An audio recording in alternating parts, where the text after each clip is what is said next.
राधे राधे, जय गुरुदेव। सभी संत महापुरुषों के चरणों में कोटि कोटि नमन। ये छोटी सी बात हमने जो महसूस की है वो आप सबके साथ बोलना चाहेंगे और मुझे लगता है कि आप समझने की भी कोशिश करेंगे।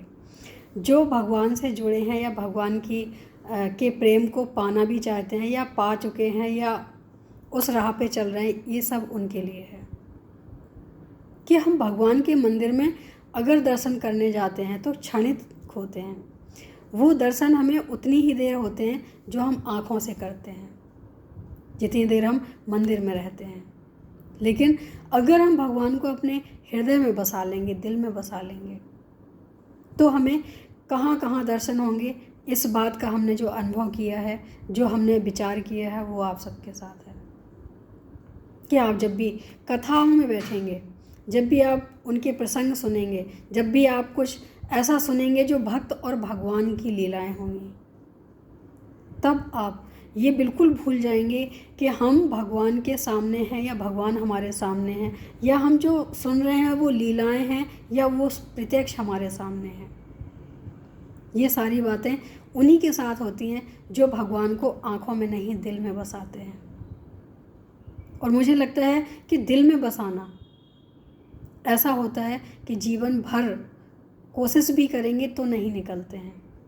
संसार का प्रेम देखा है, सब कहते हैं कि संसार का जो प्रेम होता है वो एक आकर्षण होता है, लेकिन कई लोग ये कहते हैं कि जो प्रेम में आकर्षण हो वो हमेशा के लिए नहीं होता है, लेकिन जो दिल से हो वो कभी मिटता नहीं है।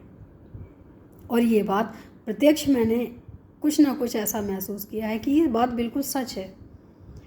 जो दिल से काम किया जाता है उसका एक अलग ही आनंद होता है, अलग ही अनुभव होता है, अलग ही उसका रिजल्ट भी होता है। लेकिन अगर मन से ना किया जाए, सिर्फ अपने कार्य को निपटाने के लिए किया जाए, वो अलग होता है, दिखता है। वो बताने की आवश्यकता नहीं है कि हम किसी को बताएं तो पता चले, वो देख के पता चल जाता है कि कौन सा कार्य किसने दिल से किया है, कौन सा कार्य दिखावे के लिए किया है। हमारे जीवन में कई ऐसी घटनाएं होती हैं कि कई तरह के लोग हमारे सामने भी होते हैं हमारे जीवन में, जिसका काम करने के लिए हमें खुशी भी होती है, और कई लोग ऐसे होते हैं कि जिनका काम हमें करना पड़ता है। तो ये बताने की हमें आवश्यकता बिल्कुल भी नहीं है, क्योंकि वो उल्लास, वो खुशी, वो काम करने का सब कुछ बता देता है। तो ऐसे ही जब भगवान के प्रति हमारा प्रेम दिल से होता है तो वो बताने की कहाँ आवश्यकता है कि हम भगवान को प्रेम करते हैं। वो तो दिखता है। जैसे ही हम सामने जाते हैं या जैसे ही हमारे सामने उनका कुछ भी घटना हमारे कानों में पड़ती है, सुनने में मिलता है, तो कहीं ना कहीं वो प्रेम फिर से खिल जाता है। संतों के चेहरों पे कभी भी वो चिंता या वो चीज़ें नहीं देखने को मिलती हैं जो हम गृहस्थ जीवन के लोगों में देखने को मिलती हैं, क्योंकि वो चिंता से मुक्त हैं और वो सिर्फ और सिर्फ आनंद में रहते हैं। और जो हमेशा आनंद में रहता है उसका चेहरा बता देता है कि आनंद में है। और संसार से जो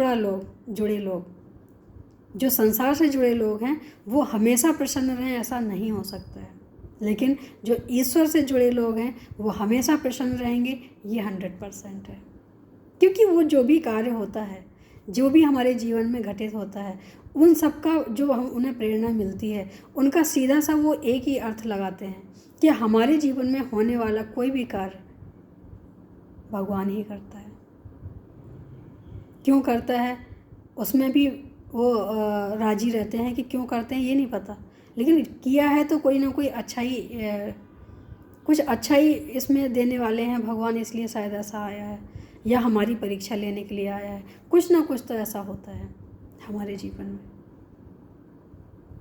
तो जो भगवान को मानते हैं वो हमेशा खुश रहते हैं, हर हाल में खुश रहते हैं। और जो भगवान का दर्शन करता है हर जगह, उसको तो फिर कोई परेशान कर ही नहीं सकता है, क्योंकि उसने अपनी खुशी ढूंढ ली है। और आज हम यही कहना चाहेंगे कि जो देश में परिस्थिति है, जो देश में परेशानी है, अगर आपको अपनी एनर्जी बढ़ानी है तो वही कार्य करें जिससे आप खुश रहें। कोई भी खिलाई पिलाई चीज़ों से एनर्जी नहीं बढ़ती है। अगर एनर्जी कोई बढ़ाने वाली चीज़ है तो वो है आपकी खुशी। आप खुश रहें, हर हाल में रहें। कैसे रहेंगे ये आपको पता होगा, हम कैसे रहते हैं ये हमें पता है। जो चीज़ें हमें पसंद हैं या जो चीज़ें हमारे चेहरे पे मुस्कुराहट लाती हैं, हमें वही कार्य करने चाहिए। हम वो कार्य बिल्कुल ना करें जिससे हमें लगता है कि इससे हमारा मूड ख़राब हो जाता है। क्योंकि सबसे बड़ा ये तो हमारे बुज़ुर्गों का भी कहना है कि खिलाई पिलाई सब एक साइड होता है, लेकिन मन की प्रसन्नता जो होती है वो उसकी ताकत का कोई मोल नहीं है। पहले के लोग खाने को बेशक बहुत कम मिलता था लेकिन खुश रहते थे, उनके चेहरे पे मुस्कुराहट होती थी, घर आए अतिथियों का दिल से स्वागत करते थे। बहुत सी चीज़ें ऐसी देखने को मिलती हैं कि पहले की जो स्थिति थी वो कितनी अच्छी थी, आज की जो स्थिति है वो कितनी बदल चुकी है, मानसिकता कितनी बदल चुकी है। पहले तो कोई पड़ोसी का भी रिश्तेदार आ जाता था तो भी हमें खुशी होती थी, और आज कोई अपना भी आ जाता है तो भी हमें दुख होता है। और इसका वजह है कहीं ना कहीं व्यवहार। हमारे जीवन में व्यवहार बहुत बदल गए हैं। अगर हमारे व्यवहार अच्छे हों तो फिर से वो चीज़ें आ सकती हैं। हमें अपने आप को बदलने की कोशिश करनी चाहिए। अब यहाँ अपने आप को बदलने का ये बिल्कुल भी अर्थ नहीं है कि एक इंसान बदल जाए और एक इंसान वैसा ही बना रहे। हर इंसान में जब ही बनती है जब दोनों एक जैसे होते हैं। दोनों के चेहरे पे जब भी खुशी आती है जब दोनों एक जैसे होते हैं, एक जैसे स्वभाव के होते हैं, एक जैसे व्यवहार के होते हैं, एक जैसी मानसिकता रखने वाले होते हैं, तभी उनका आपस में मेल जोल होता है।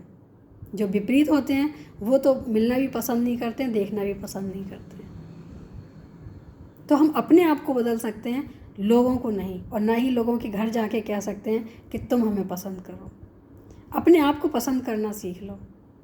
दुनिया है, कोई ना कोई कमी निकालती रहेगी, लेकिन हम अपनी कमियां खुद देखें, अपनी कमियों को खुद दूर करें और खुश रहने का पूरा प्रयास करें। क्योंकि जो पावर हमें खुशी से मिलती है, अपने खुश रहने से मिलती है, वो हमें कोई नहीं दे सकता है। ये हमारे मन का भ्रम है कि उसने हमें दुख दे दिया, उसने हमें खुशी दे दी, उसने हमें परेशान कर दिया।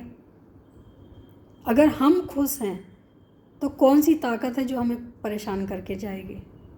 हम अकेले भी खुश रह सकते हैं क्योंकि हमारे अंदर खुशी है। और ये सच बात है कि हमारे अंदर खुशी है, लेकिन हम कहीं ना कहीं उसको दबा देते हैं, भावनाओं के ऊपर रख देते हैं। तो भावनाएं तो ऐसी चीज़ हैं जो हमेशा दुख ही देती हैं। भावनाओं से परे है कर्तव्य, कर्म। अगर हम कर्म और कर्तव्य पे चलेंगे, भावनाओं को ना देखेंगे, तो हम कभी दुखी नहीं हो सकते। दुख का कारण बनता है जो हमारे भाव होते हैं। सामने वाले के लिए हमारे भाव अच्छे हैं, लेकिन सामने वाले के भाव हमारे प्रति कैसे हैं ये हम कैसे बदल सकते हैं। तो अपने आप को बदलें और अपने जीवन में अपने आप से प्रेम करें, क्योंकि जो प्रेमी अच्छा मिल जाता है तो फिर हमें कोई रुला नहीं सकता है। सच्चा प्रेमी अपने आप को बनाए, दुनिया से कर्तव्य और रिश्ते निभाएं, फिर देखें जीने का आनंद अलग होगा। किसी और की ज़रूरत नहीं पड़ेगी, हम अकेले में भी खुश रह लेंगे, क्योंकि हम अपने आप के सबसे पहले दोस्त हैं, इसके बाद सब। तो खुश रहने की कोशिश करें, यही हमारी एक लड़ाई का सबसे बड़ा पावर होगा। क्यों? हमें जो ताकत मिलती है वो हमें अपने आप से ही मिलती है, किसी और से नहीं मिलती है। तो खुश रहें, खुश रहते अच्छे लगते हैं, मुस्कुराते अच्छे लगते हैं। हमेशा मुस्कुराते हुए रहें, ऐसी प्रार्थना के साथ आज ही इतना ही। राधे राधे, जय गुरुदेव।